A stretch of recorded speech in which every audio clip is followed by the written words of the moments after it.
If there's one gaming community that knows all about content droughts, it's the Overwatch community. Whether you are in the content creating space or not, this lack of updates has been shown to have adverse effects on our community's mental well-being. I mean, for crying out loud, I can't make a video about a skin. A skin? Seriously? Hey, what's up guys, it's me playing Overwatch again, but with the new skin. Like and subscribe. At this point, you hitting the like button is the only thing sustaining me, but I am not a magician and I cannot conjure content where there's none to be conjured. But what I can do is add some seasoning. Because many of us are desperately trying to spice up our gameplay by any means possible while waiting for the sweet release of Overwatch 2. From flanking as Zenyatta to running into the enemy spawn, anything is good as long as you don't play double shield. So what happens when all hell breaks loose and everybody stops playing properly? Well, that's what we're going to find out today, my friends. Right after we find out about today's sponsor, that is Surfshark VPN. Now I know what you are thinking. Cliff, what is the skip button? Also, why would I care to get a VPN? Oh, I don't know. Why would somebody want to mask their IP and hide their identity on the internet? Surely not to get access to international content libraries that are hidden behind region locks because of a wonderful thing called licensing agreements. Okay, at this point, that's not even a joke. Surfshark VPN has been sponsoring my channel for over a year, and half the reason is because I have a personal vendetta against streaming platforms. If I got $1 every time a streaming platform advertised a show to me that I can't even access after I paid them a sub, then, well, I'd have $2, which isn't a lot, but it's weird that it happened twice. But thanks to Surfshark VPN and their intuitive software, I can make the internet believe that I am from somewhere else, and as such, unlock their entire content library. And in the name of getting the most out of your money, you too can save a buck. If you are interested, you can save 83% on your Surfshark subscription and get 3 extra months for free, simply by clicking my link in the description below and using my promo code Terios. So what are you waiting for? Visit the link below and unlock a more open internet for yourself today. Thanks a bunch to Surfshark VPN for sponsoring this video, and now onto our standard programming.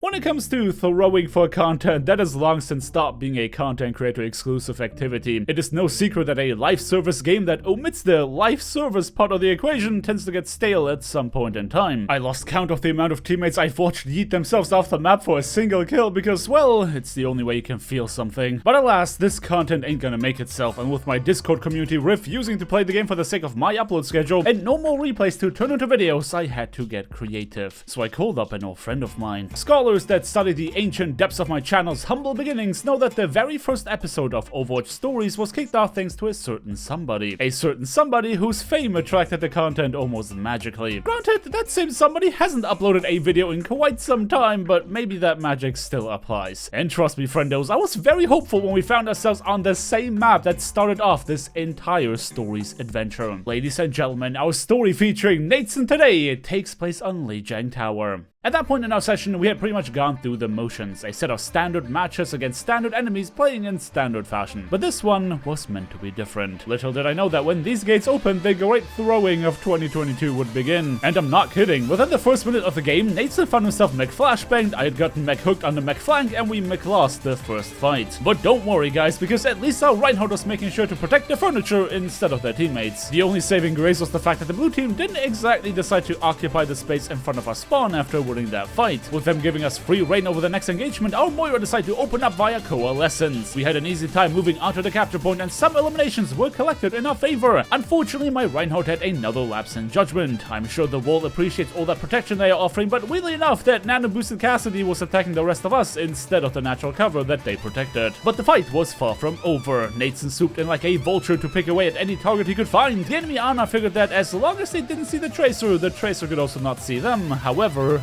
Nateson disagreed. 7.5 hours later, I had finally returned from spawn to an enemy vacant capture point that I had no hand in conquering. But if you thought that the blue team had any intention of letting us keep it, then, well, you'd be wrong. That's kinda how that game mode works, you know? Ultimates began flying in any which direction with any which intention of potentially achieving anything useful. What did end up being useful was my Reinhardt smashing the blue team into bits, followed by the very odd decision of backing out into the enemy spawn just to make sure that neither I nor my Moira could have any chance of healing them. I mean, they went from protecting the terrain to protecting the enemy spawn. That's kind of like progress, right? But their sacrifice was not in vain, because if there's one thing we had, it was ultimate abilities, and we had to make sure that none of them would be left to win the next fight. fight. At that point, my team was feeling very smug about having the foresight of holding closer than our enemies did, except that this did not exactly catch our opposition off guard. Now, I hate to admit that this weird flanking strategy the blue team attempted actually worked entirely as intended. Most of us foolishly stumbled into the lion's den and got absolutely annihilated as a result. Of course, you could point at Nateson and me, who thought that spawn camping a lonely diva was a better use of our time than helping our friends on the flank, but that wasn't why we lost that round, even though yes, I did find my end closer to the enemy spawn than my own. We lost that round because when push came to shove, I choked. In what is an otherwise completely basic play that I have done no less than 100 times, I used the last couple seconds of my transcendence to dive the enemy supports. But 3 months of forced vacation due to my numerous health issues had left their mark, and my absolutely washed aim eventually led to my downfall with absolutely nothing to show for it. Make no mistake, had I landed my shots and taken out that Ana, this round would have been ours. As you can imagine, a 99-99 loss on control can bring about the end times of any team's positive mental attitude, and like clockwork, our Moira started to boast about their medals. Now, I'm sure that the Dark Abyss had no ill intent behind bringing up medals in the first place whilst we were losing. However, since I was the obvious reason that we lost that round, I had to do everything in my power to distract from that very fact. So I hit them with the classic, "Who asked?" Some of you will say that their decision to swap to Lucio, well knowing that we have a Zenyatta, was an act of retaliation against my sass, but that's a small smooth brain take. The essence of Overwatch is unaliving the enemy team before they can unalive yours, and there's no better way to accelerate the unaliving process than with Lucio Zenyatta as your support lineup. Unfortunately, that lethality goes both ways, and as much as getting eliminations quickly was our great strength, turbo inting is unfortunately one of the known side effects. Thankfully, me as our second DPS in disguise of a support was safely sitting on the capture point whilst dishing out punishment. Truly, the multitasking ability to provide healing and damage while also playing the objective was a cut above all these brig Zen abusers who know little more than spamming M1. And I even had brain cells to spare, helping out Nateson on the flank, who promptly changed running away from a DLC hero to hunting them down. We had replaced heal botting with an overabundance of damage, and the blue team was feeling it. Whoever escaped the grasp of our speed boosted crusade had no choice but to return to spawn, or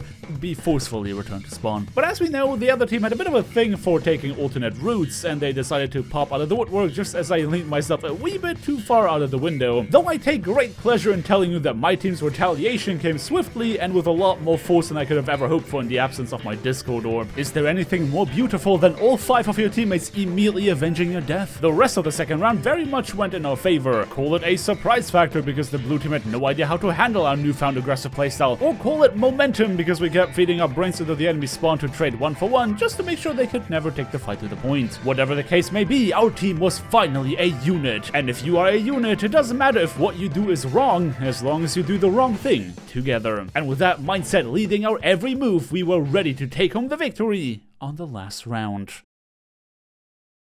Going from barely losing a 99-99 to winning the next round without even letting the blue team touch the capture point was quite surprising, even to us. It seemed like the less we respected our opposition, the better we were performing, and as such, we had no choice but to continue doing exactly that. Of course, our superior speed allowed us to beat the opposition to the capture point, and we were left to choose freely how we wanted to approach this fight. Some of you might assume that I got worried when I suddenly took damage from behind, but that couldn't be further from the truth. Rule number 1724, ignore tracers trying to dive you. The Sigma Zen grind set. It was only a matter of time that the hunter became the hunted, and Eldrizzy was forced to retreat. I may have lost the first round by missing my shots, but there's no break long enough for me to forget how to clown on tracers. To the blue team's credit, at least this time they got far enough to learn what it feels like to at least touch the capture point, but it mattered not, for that experience was very short-lived. Just like the second round, things were going swimmingly, until my Sigma and I let ourselves get distracted. Eldrizzy was not done haunting our backline, but in the interest of not respecting our opposition, I did not hesitate when it came to taking the duel. Well, it wasn't much of a duel considering that I had Sigma right by my side, which makes it ever the more ironic that it wasn't Tracer's bullets that took me out, but instead a stray shuriken from the side. What a cruel fate. Now, I am not saying that there's a direct correlation between me dying early and us losing the capture point, but yeah, we lost the capture point. This was a bit of a tricky situation because as much as our composition was great at maintaining momentum, we were lacking the sustain to survive a bunch of poke damage. Every time somebody ate a headshot, it felt like we had to fully reset before even being able to attempt another go at the capture point, revealing some obvious flaws in our strategy. Even after we succeeded in securing an entry frag, the blue team's response was imminent and they had no problem investing ultimates to keep us away. More and more it became apparent that we were not getting enough eliminations to justify our composition, but that changed when the enemy Genji foolishly entered our domain. That additional kill was all we needed to regain our confidence and begin our assault on the objective. The S key was but a faint memory at that point, meeting the blue team with unrivaled fury and a willingness to sacrifice oneself for the greater good. The result was a vacant capture point in the wake of our bulldozer attempt of getting the enemies off of it. As long as nothing unexpected happens now, surely we should be able to regain control. Oh, that's not good. Once again, me not taking care of the enemy tracer had caused a lot of trouble, and the rest of my team was facing the consequences. With El Drizzy running rampant at last, a counter capture was all but foiled by my Roadhog. You can rest assured knowing that this was the last capture flip of the game, with me clowning on El Drizzy once more, my Zarya clowning on the enemy Ana even harder, and the enemy Genji clowning on himself, but at least he can keep his Dragon Blade for the next match. Listen guys, if it feels like I'm scraping the bottom of the barrel for content, then that's because I am. As a matter of fact, pretty much all of us content creators are. It's hard to find stories that haven't been told already, and at this point, the only thing keeping us going is the hopium for Overwatch 2. Sometimes you can't help what or who you love, so I guess I can just try to make the best of it. So thank you everybody so much for watching. Don't forget to drop me a like on your way out if you enjoyed this video, subscribe if you want to see more, and definitely ring that bell icon to not miss out on my next upload. I hope you guys have a fantastic day, and until next time,